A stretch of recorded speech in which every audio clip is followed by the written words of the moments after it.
You mentioned Satoshi. There's this new HBO documentary where apparently they're going to reveal the identity.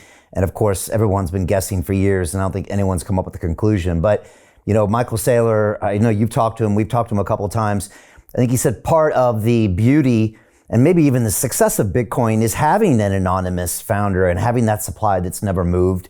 Do you think it's important to never know that identity?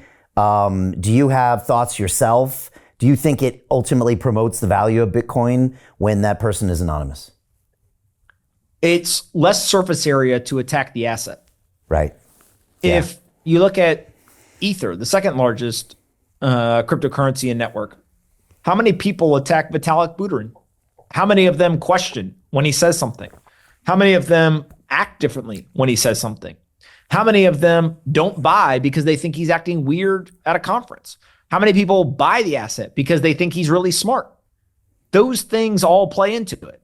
And then, God forbid, Satoshi came out and was on one side of the political aisle or had a certain nationality that maybe was positive relationships with the US or negative relationships. We don't have to worry about any of that. It's just all of those what ifs get thrown to the side because we don't know. And so, I've said multiple times, the world is better off without knowing who Satoshi Nakamoto is. The beauty of this asset is decentralized. And what's fascinating, my wife thinks that Satoshi is a woman. And I asked her why. And she said, there's no man who could create that and not tell anyone. Which, again, forget for a second whether you agree with her or not. The fact that someone did create it and didn't tell anyone, it never has come out. It's one of the great mysteries of the world, but it's also one of the great gifts to the world because it means that we don't spend our time speculating on whether that person is good or bad. We simply evaluate what is the merit of what they built. And so there's a very strong argument that maybe more technology would benefit from having a pseudonymous founder. Now, it's hard to do, especially now that everyone's looking for these types of technologies. It's also very difficult to create technologies that are truly decentralized because you usually need to optimize for performance. And so there's a trade-off between security and performance. But I think that Satoshi really created the perfect solution to the hard problem of the double spend and did it at a time and in a way that allowed for what I've heard people refer to as the immaculate conception.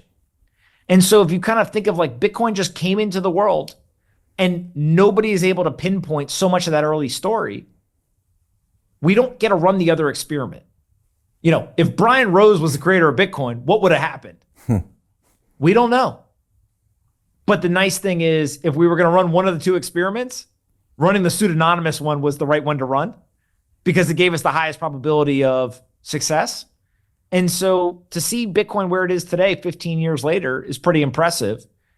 But it begs the question, if things in motion stay in motion, what is it going to look like 15 years from now? Right? And I think that question kind of leans into like, what if everything goes right? Everyone always talking about what if things go wrong? What if things go right? And I think that's why you see so many technologists interested in this, is because they go and they look at the technicals and they try to understand how it's created, et cetera.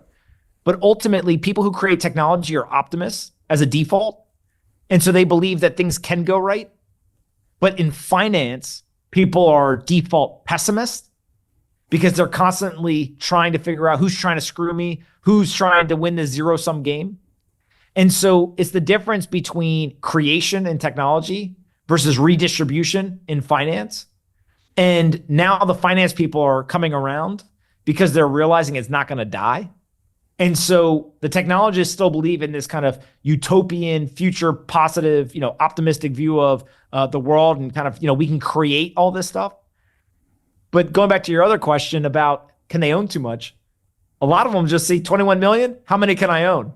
It's very zero sum. And so they're trying to kind of get, their portion. And so I just think it's fascinating to see, again, season 2 of Bitcoin now, where there's a whole new group of people. They think about it completely differently. They're buying for different reasons. And I think that people who own Bitcoin and have been around for a while understand that the holder base is changing, that people are changing. And as long as you continue to believe in Bitcoin and hold, I think you're going to be very happy, decades from now. Hey, I know investing in crypto is scary. It takes a real leap of faith because there are so many scams, rug pulls, and bad actors out there. It's a dangerous business, which is why 95% of people lose all their money. Well, that's why I created the London Real Investment Club, so you can access the hottest deals on the planet and use the crypto bull market to create the generational wealth that you deserve.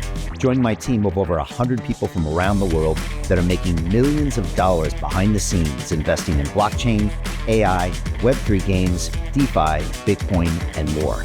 Don't miss out. Click the link below to book a call with one of my team now.